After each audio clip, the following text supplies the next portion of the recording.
All of the parts have been cut out of the sprues and cleaned up a little bit where necessary here and there. Then I moved on to spraying some primer on all of them, simply using a spray can, as I was a bit lazy at the time and there were quite a few parts, so that drowned my energy pretty quickly. I let the primer dry for a couple of days. In this case, it's not necessary to let it dry for days, but in this case I was just planning to do some other stuff, so I left it for a couple of days and then moved on to applying various shades of black, some gloss, some semi-gloss, and others fully matte. Once those had been applied, I moved on to applying some silvers and also some other yellow colors in between on some other parts.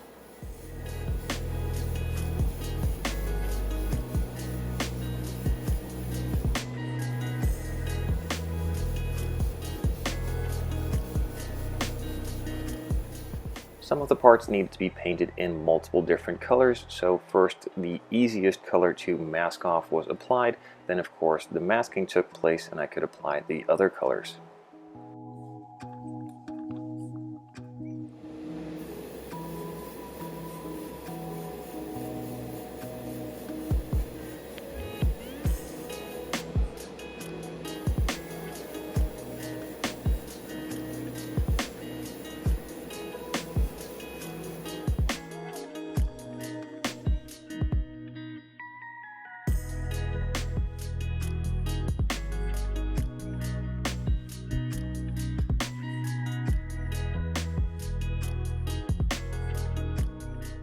Some of the additional details could also have been completely masked off and then airbrushed on, but in this case it was a lot easier just to take out a brush and paint them by hand. None of this will probably be visible once the entire model is assembled, so it's just a bit of added detail and not super visible detail.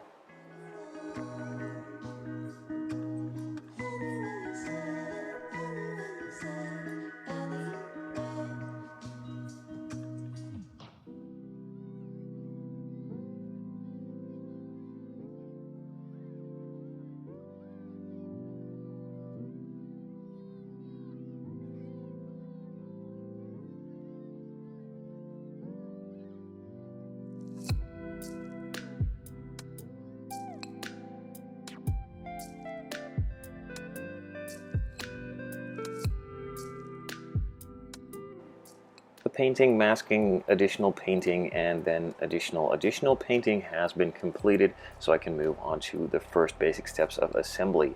All of this is going to be glued together with some Bob Smith Industries Super Gold Plus. This is a general use super glue. It shouldn't haze or fog up, and it works pretty much on all materials.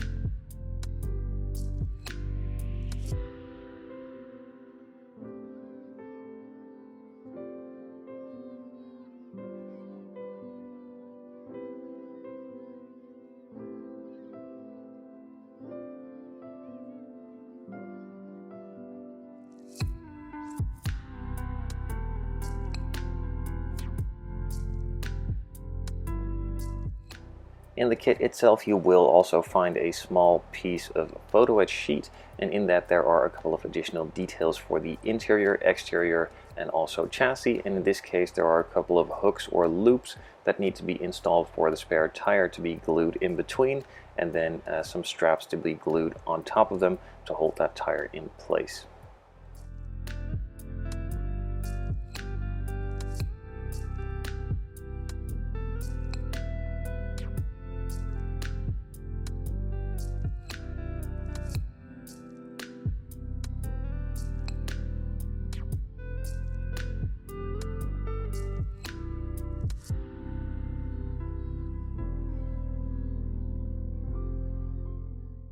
Just like on the chassis for the interior tub, there also needs to be a couple of holes additionally drilled. These are all mentioned in the instruction manual.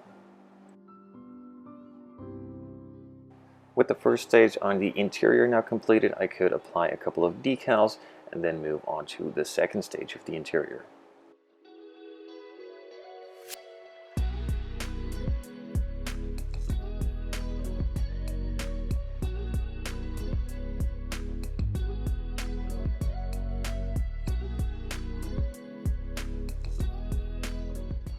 Those small photo etch pieces that I installed earlier now come to play when the actual belt needs to be glued on.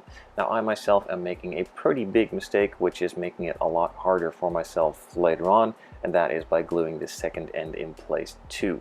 And then it took about 8 minutes of complete frustration and a bit of anger here and there for this second loop and or belt to be installed too and glued down. It didn't really look all that great, so later on off camera I decided to redo it, remove this piece and install a nicer one. As you can see in the following clips, it has been fixed and looks a lot better. On the decal sheet that is included with the kit, there are some carbon fiber decals too, some of them for the seat backs, a top and a bottom one, and they do need to be installed very carefully. The bottom one is a lot easier. The top one didn't really want to form to shape all that well, so it took a bit of time before both seats were completed, but after all, it again is a nice added detail. And speaking of details, it was time for the seat belts. In the kit you get a small piece of ribbon for the seatbelt material itself, and on the photo etch sheets there are a lot of the additional parts for the seatbelt buckles, some of the clasps and all the other things that you need for the seatbelts. It takes quite a while for all of this to be assembled, cut up and then glued in place, but it of course is worthwhile because it makes these seats look a lot better. There are some decals included as well if you don't want to tackle this pretty enormous job for the seat belts, so you can just replace these seat belts with the seatbelt decal, but I couldn't do that of course because this looks a lot better and you guys would have given me a lot of crap if I would just use the decals instead. So of course I couldn't go that route because you guys are watching over my shoulders, but if you wanted to go that route you obviously could and would make your life a lot easier. Now there are some decals separately for the seat belts as well if you're using the actual seatbelt material instead of the decals. Just to finish those off, I simply apply a bit of decal setting solution on the ribbon, then apply the decals, and then later on I will be applying some decal softening solution on top of the decal. It will then slowly conform to the ribbon material itself and also stay in place a lot better. It is a bit fragile and not a perfect fix, but it does look a lot better than not having the decals on there at all.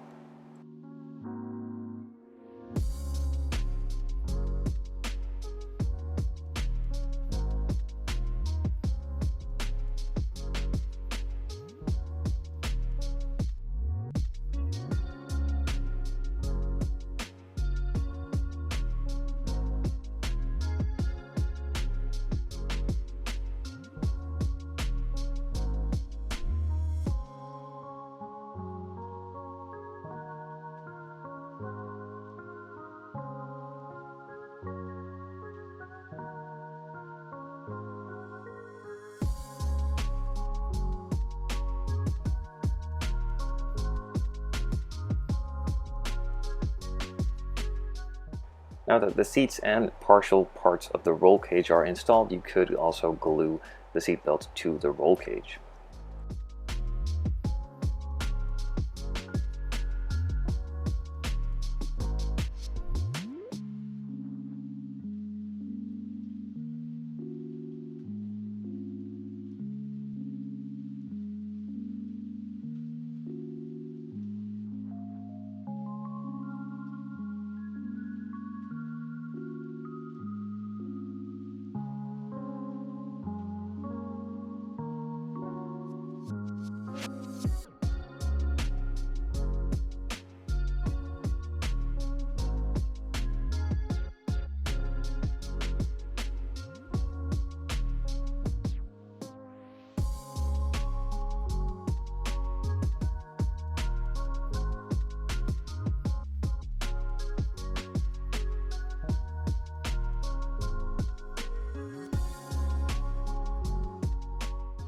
With the final piece of the roll cage now installed, you can glue the main interior to the chassis and call this section of the build completed. In the next episode, I will focus my attention on the exterior and hopefully also finish off this entire build.